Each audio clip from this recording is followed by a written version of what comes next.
پورا حق ہے کہ اسے فری اینڈ فیئر ٹرائل ملے. اب اسی وجہ سے کل جو سیکیورٹی انتظامات ہیں سخت تو ہوں گے، لیکن جیسے میں نے کہا کہ وہ پروٹوکول کے لیے نہیں ہوں گے، وہ اس لیے ہوں گے کہ وہاں پر کسی بھی دوسرے بندے کو اندر نہ داخل ہونے دیا جائے. صحافیوں کو بھی پوری کوشش کی جائے گی روکنے کی. ہو سکتا ہے عدالتی مداخلت کے بعد 2-4 صحافیوں کو اندر آنے کی اجازت مل جائے، لیکن کوشش پوری ہوگی کہ صحافیوں کو، جو بھی ڈیجیٹل میڈیا کے صحافی ہیں ان کو بھی باہر رکھا جائے. اسی طرح کوئی عمران خان صاحب کے وکلاء کے علاوہ اندر داخل نہ ہو سکے. پوری کوشش کی جائے گی کہ کارکن تو خیر دور بھی نہیں کوئی پھٹکنے دیا جائے گا، اور اب تو پی ٹی آئی نے خود بھی منع کر دیا کارکنان کو کہ کوئی وہاں پر نہ آئے، کیونکہ یہ نہیں چاہتے کہ کسی بھی قسم کا کوئی بہانہ انہیں مل جائے لا اینڈ آرڈر کی صورتحال کا، اور اس کے بعد وہ پھر عمران خان صاحب کو کبھی پیش ہی نہ کریں کسی اور عدالت میں، اور سارے پھر ان کے جو ٹرائل ہے وہ جیل کے اندر ہو. تو بہرحال وہ تو پی ٹی آئی نے خود سے منع کر لیا ہے، وچ از وائز آئی گیس. اور باقی جو یہ صورتحال ہے کہ جی انہیں پیش کرنے کے بعد کوشش پوری کی جائے گی کہ ان کا کوئی انٹریکشن نہ ہو صحافیوں سے. آخر میں یہی بات ہے کہ دیکھنا یہ ہے کہ کیا ایسا ہو پاتا ہے یا نہیں. کچھ نہ کچھ تو باہر آئے گا اگر عمران خان صاحب جیل سے باہر آئیں گے. تو بہرحال ایک امپورٹنٹ دن ہے جی، دیکھتے ہیں اس حوالے سے آگے کیا فردر ڈیولپمنٹ ہوتی ہے. اب آ جاتے ہیں اس معاملے کے اوپر کہ جو میاں صاحب ہیں ان کے معاملے میں کیا ہوا. صرف ان کا یہ ہوا ہے کہ جی نہیں، ان کو ایک تاریخ فی الحال دے دی گئی ہے، لیکن جج صاحب کے یہ ریمارکس بڑے امپورٹنٹ ہیں اور خود سب کچھ کہہ رہے ہیں. اور وہ یہ ریمارکس یہ ہیں کہ جی نیب آپ نے تو فرد جرم بھی صحیح عائد نہیں کی، بالکل آپ نے ٹھیک طرح سے ٹرائل نہیں کیا، تو بہت کوتاہیاں نظر آ رہی ہیں. تو جج صاحب نے بس میرا خیال ہے ہمیں تکلف ہی کیا ہوا ہے کہ اس کی سماعت کے حوالے سے جو فیصلے آلریڈی ہو چکے ہیں وہ سنا دیے جائیں. بلا وجہ عوام کا بھی وقت ضائع ہو رہا ہے اور عدالت کا بھی وقت ضائع ہو رہا ہے، تو سب کو نظر تو آ ہی رہا ہے کہ ہونا کیا ہے. تو اس کے بعد پھر اس طرح کی باتوں کا کوئی جواز تو ہے نہیں. اب آ جاتی ہے اس معاملے کے اوپر کہ پی ٹی آئی نے عمران خان صاحب کے حوالے سے کیا فیصلہ کیا، کیا وہ چیئرمین برقرار رہیں گے یا نہیں. تو ابھی تک چونکہ انہیں کسی مقدمے میں اس طرح سے سزا نہیں ہوئی کہ ان کو سربراہ کے طور پر رہنے کا جو حق ہے وہ ان سے چھن گیا ہو، تو اس لیے فی الحال تو ایسا کوئی پرابلم ہے نہیں. لیکن آج ایک بڑی امپورٹنٹ بات کی علی ظفر صاحب نے، اور انہوں نے یہ بتایا ہے کہ ایک تو اسی ہفتے کے آخر تک یا پھر میکسیمم اگلے ہفتے کے شروع تک انٹرا پارٹی انتخابات کروا لیے جائیں گے. کور کمیٹی نے بھی اس کا باقاعدہ اعلان کر دیا ہے، عمران خان صاحب سے اپروول بھی لے لی گئی ہے، اور یہ بھی خبریں ہیں کہ حامد خان صاحب کو اس سلسلے میں اہم ذمہ داریاں عمران خان صاحب نے سونپ دی ہیں. نمبر 1. نمبر 2 یہ کہ جو انٹرا پارٹی الیکشن ہوں گے، کیا اس میں چیئرمین کے لیے عمران خان صاحب کانٹیسٹ کر سکیں گے یا نہیں، حصہ لے سکیں گے یا نہیں. تو علی ظفر صاحب یہ کہتے ہیں کہ بظاہر تو قانونی طور پر اس میں کوئی رکاوٹ نہیں ہے، لیکن ہم اس پر ڈسکشن ضرور کر رہے ہیں کہ کوئی بھی ایسا جواز بنا کر، بہانہ بنا کر یہ نہ ہو کہ الیکشن کمیشن پھر سے پارٹی الیکشنز کو مسترد کر دے اور پھر بالکل اینڈ ٹائم پر ہم سے نشان واپس لے لیا جائے. تو کوشش یہ کی جا رہی ہے حفظ ما تقدم کے طور پر کہ بھلے ابھی تک بھی کوئی رکاوٹ قانونی ہے نہیں، لیکن پھر بھی کچھ دیکھا جائے کہ عمران خان صاحب کو ایز چیئرمین نامینیٹ کیا جائے یا نہ کیا جائے. اس کے اوپر مشاورت جاری ہے، اور میرا خیال ہے سیف سائیڈ شاید پی ٹی آئی یہ سوچے کہ عمران خان صاحب کو کوئی تاحیات قائد یا سپریم لیڈر ٹائپ کوئی اور عہدہ جو ہے وہ تفویض کر دیا جائے، لیکن جو آپریشنل معاملات ہیں اس کے لیے وقتی طور پر کسی اور کا نام بھی سامنے آ سکتا ہے. اور یہ بات علی ظفر صاحب نے بھی کہی ہے کہ وقتی طور پر یہ بھی ہو سکتا ہے کہ فی الحال پارٹی کمان جو ہے بظاہر دکھانے کے لیے وہ کسی کے ہاتھ میں دے دی جائے، تاکہ یہ جو کرائسس ہے الیکشن سے پہلے نشان والا، انٹرا پارٹی الیکشن والا، یہ پرابلم جو ہے وہ سارٹ آؤٹ ہو سکے. تو دیکھتے ہیں اس بارے میں اب حتمی طور پر کس کے نام سامنے آتے ہیں. آگے چلتے ہیں جی. بڑا امپورٹنٹ معاملہ ہے بیرسٹر شہزاد اکبر مرزا صاحب کے ساتھ جو واقعہ پیش آیا ہے، بڑا افسوسناک ہے اور بہت ہی قابل مذمت ہے. شہزاد اکبر صاحب جو کہ عمران خان صاحب کے مشیر تھے برائے احتساب، وہ آپ کو معلوم ہے کہ کافی عرصے سے اس وقت لندن میں ہی مقیم ہیں، اور ان کی جانب سے آج یہ خبر سامنے آئی ہے کہ کل ان کے اوپر نامعلوم شخص نے تیزاب پھینکا ہے. انہوں نے بتایا کہ وہ اپنے گھر پر موجود تھے اور اچانک سے ڈور بیل بجی. انہوں نے جب جا کے دروازہ کھولا، ان کا اندازہ تھا کہ شاید کوئی ڈیلیوری بوائے وغیرہ ہوگا اس ٹائم پر، لیکن جب وہ دروازے کی طرف بڑھے تو ان کی 4 سالہ بیٹی بھی ان کے ساتھ تھی جو ان کے پیچھے ہی کھڑی تھی. اور جیسے ہی انہوں نے دروازہ کھولا تو ایک شخص جو کہ جیکٹ پہنے ہوئے تھا، اس نے ہیلمٹ بھی پہن رکھا تھا، اس کے دائیں ہاتھ میں ایک بوٹل تھی جس میں کوئی محلول تھا، اور جیسے ہی شہزاد اکبر صاحب نے وہ دروازہ کھولا، اس نے وہ جو اس میں لیکوڈ تھا وہ شہزاد اکبر صاحب کی طرف پھینک دیا اور فرار ہو گیا. اب وہ جو لیکوڈ پھینکا وہ اصل میں تیزاب تھا اور شہزاد اکبر صاحب خوش قسمتی سے اس حملے میں بچ گئے.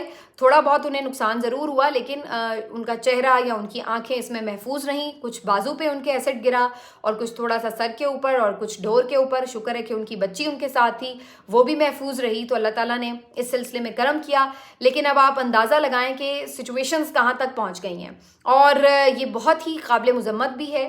کسی کو لاکھ اختلاف ہو سکتے ہیں شہزاد اکبر صاحب سے, لیکن یہ جو اس قسم کا اٹیک ہے یہ کسی طور بھی قابل قبول نہیں ہے. اب اگر کوئی یہ کہے کہ جی یہ کوئی ایسا واقعہ ہے جو وہاں پر کسی نے ان کے ساتھ یوں ہی کر دیا, تو یہ بات سمجھ میں آنے والی ہے نہیں کہ وہاں پر ان کی کسی کے ساتھ کیا دشمنی ہو سکتی ہے, کیا پرابلم ہو سکتی ہے کہ کوئی آ کر ان کے اوپر اٹیک کر رہا ہے.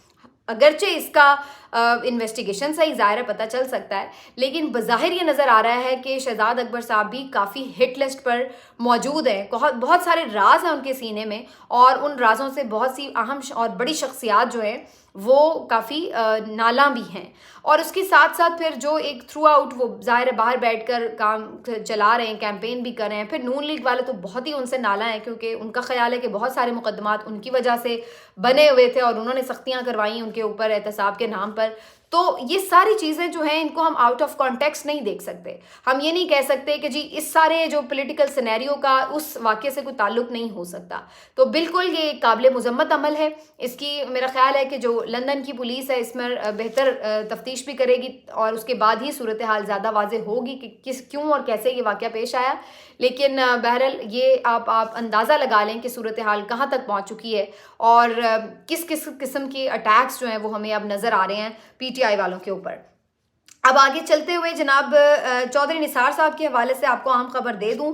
چودھری نثار صاحب نے بھی فائنلی خاموشی ختم کر دی ہے اور انہوں نے بہت سی جو چہمگوئیاں ہو رہی تھیں ان کے حوالے سے, ان کے سیاسی کریئر کے حوالے سے, ان کو انہوں نے فائنلی جواب دیا ہے. اور پہلے یہ خبریں بہت زیادہ آ رہی تھیں کہ شاید وہ پی ٹی آئی سے انتخاب لڑیں گے, لیکن انہوں نے اب اس سلسلے میں واضح اعلان کر دیا ہے کہ نہ تو وہ نون لیگ کے ٹکٹ سے انتخابی میدان میں اتریں گے, نہ ہی پی ٹی آئی جوائن کر رہے ہیں, بلکہ وہ آزاد حیثیت سے انتخاب لڑیں گے.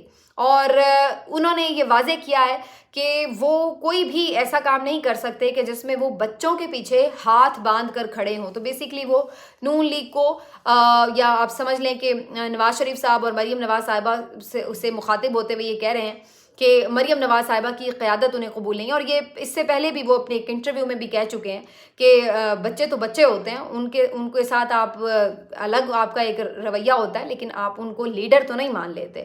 اور یہی قسم کے تحفظات جو ہیں وہ آپ کو معلوم ہے شاید خاقان عباسی صاحب کے بھی ہیں. تو چودھری نثار صاحب پی ایم ایل این کا تو پارٹ نہیں ہے اس وقت, لیکن وہ بہرحال پی ٹی آئی بھی جوائن نہیں کرے اور انہوں نے آزاد حیثیت میں ہی لڑنے کا اعلان کیا ہے. چودھری نثار صاحب ایک امپورٹنٹ سیاسی شخصیت ضرور ہے, لیکن اس سے پہلے بھی انہوں نے جو سیٹ جیتی تھی اس کے بعد ہم نے دیکھا کہ انہوں نے نہ تو آ کے اسمبلی میں حلف لیا اور ان کی وہ ساری جو سیٹ کا سارا دورانیہ تھا وہ ضائع ہی گیا ہے.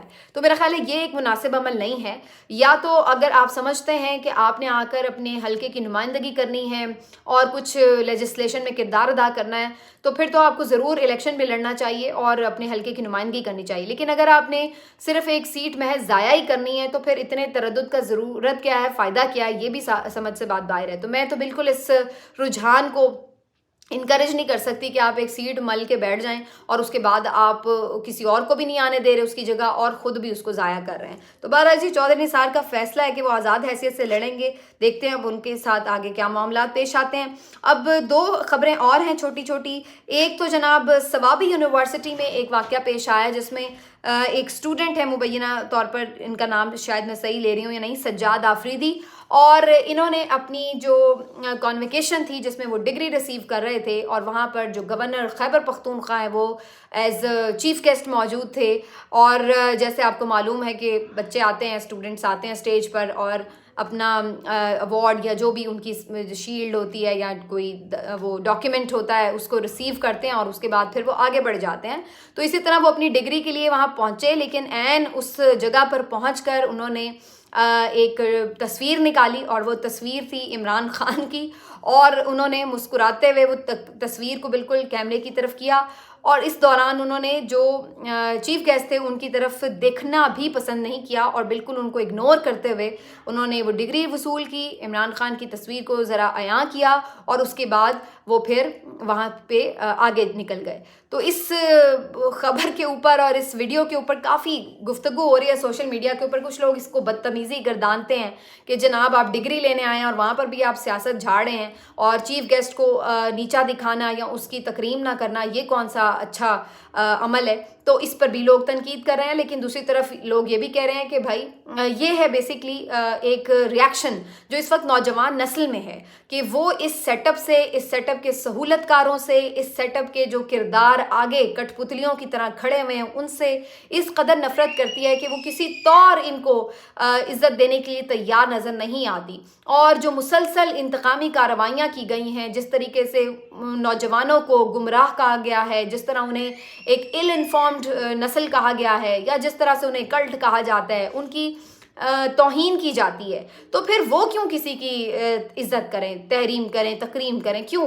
اگر آپ یہ سمجھتے ہیں کہ نوجوان کسی قابل نہیں ہیں اور یہ تو بس فحش لوگ ہیں، کوئی گھٹیا لوگ ہیں اور یہ کلٹ ہے اور یہ شخصیت پرست گروہ ہے وغیرہ ہے، اس قسم کے الفاظ اگر آپ اپنی نوجوان نسل کے لیے یوز کر رہے ہیں اور کنٹینیوسلی ان کی تضحیق کر رہے ہیں، توہین کر رہے ہیں، تو پھر نوجوان نسل بھی آگے سے ریئیکٹ کر رہی ہے اور وہ بھی آپ کو بتا رہی ہے کہ اگر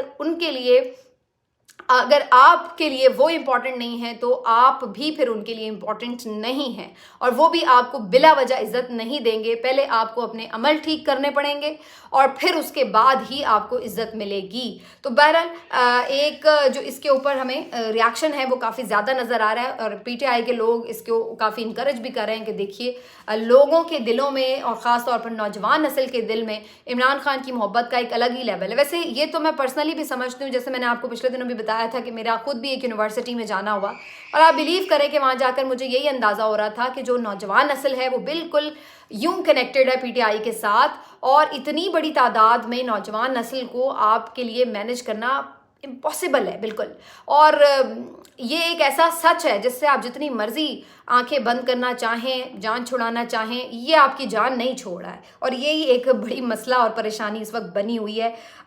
اس کے ساتھ میں آپ کو یہ بتا دوں کہ اسی پریشانی کی وجہ سے یہ جو میں نے آپ کو پچھلے بھی اپنے 1-2 ویلاگس میں یہ بات کی ہے، پریشانی بہت بڑھ گئی ہے. خاص طور پر جی پختونوں نے پریشانی بڑھا دی ہے باہر نکل کر، جو کرک میں ہوا، چارسدہ میں، اور آگے بھی سلسلہ جاری ہے. تو اس کے بعد اب پھر سے یہ مشاورتیں شروع ہو چکی ہیں کہ الیکشن ڈیلے ہوں، اور الیکشن ڈیلے کرنے کے لیے مختلف آپشنز غور کیے جا رہے ہیں. کوئی معاشی ترقی کے نام پر اس کو ڈیلے کرے گا، کوئی امن و امان کا بہانہ بنانے کی بات کر رہا ہے، لیکن بات اصل میں صرف ایک ہی ہے کہ پی ٹی آئی کو ابھی بھی ہرانے والی پوزیشن میں نہیں لایا جا سکا، اور جب تک وہ تدارک نہ کیا جا سکے الیکشن کے میدان میں اترنے سے سب ہی گھبرا رہے ہیں سمیت ہینڈلرز. تو اس وجہ سے اس کو مزید کسی بہانے کی نظر کرنے کی پوری اس وقت پلاننگ جو ہے وہ جاری ہے. حتمی فیصلہ آپ کو چند ہی دنوں میں نظر آ بھی جائے گا. آخر میں ایک بات اور رہ گئی ہے، وہ بھی کر ہی دوں کہ بلاول بھٹو کی شادی کے حوالے سے بڑی خبریں جو ہیں وہ سرگرم ہیں. مجھے یاد آ رہا تھا کہ 2018 کے انتخابات سے پہلے بھی بلاول کی شادی کی باتیں بڑی ہوئی تھیں. تو یہ پتہ نہیں عجیب بات ہے ویسے کہ ہر انتخاب سے پہلے کیوں ان کی شادی کی باتیں اتنی زیادہ زور پکڑ جاتی ہیں. خبر یہ ہے کہ جو دبئی میں ان کی ایک فیملی گیدرنگ ہوئی ہے، اس میں مختلف پروپوزلز پہ بھی غور کیا گیا، اور یہ بھی غور کیا گیا ہے کہ انتخاب سے پہلے یا انتخابات کے فوری بعد بلاول بھٹو صاحب کی شادی کر دی جائے. تو یہ بھی ایک انٹرسٹنگ خبر ہو سکتی ہے بہت سارے لوگوں کے لیے جو اس پہ ہمیشہ سوال اٹھاتے ہیں کہ بلاول بھٹو زرداری کی ابھی تک شادی کیوں نہیں ہو رہی. وہ 35-36 سال کے ہو رہے ہیں لیکن ابھی تک بھی انہوں نے کوئی جیون ساتھی کیوں نہیں اپنا سلیکٹ کیا. تو یہ اب بہرحال ان کی ویسے تو ایک پرسنل میٹر ہے، اپنی چوائس ہے، لیکن یہ ہے کہ ایک یہ بھی ظاہر میڈیا کے لیے امپورٹنٹ خبر ہوگی اور دلچسپی کا باعث بھی ہوگی لوگوں کے لیے کہ جی بلاول بھٹو کی شادی کس سے ہو رہی ہے. تو بلاول کی شادی کے بارے سے آپ کو مزید بھی اپڈیٹ کریں گے اگلے ویلاگ میں. اپنا خیال رکھیے. اللہ حافظ.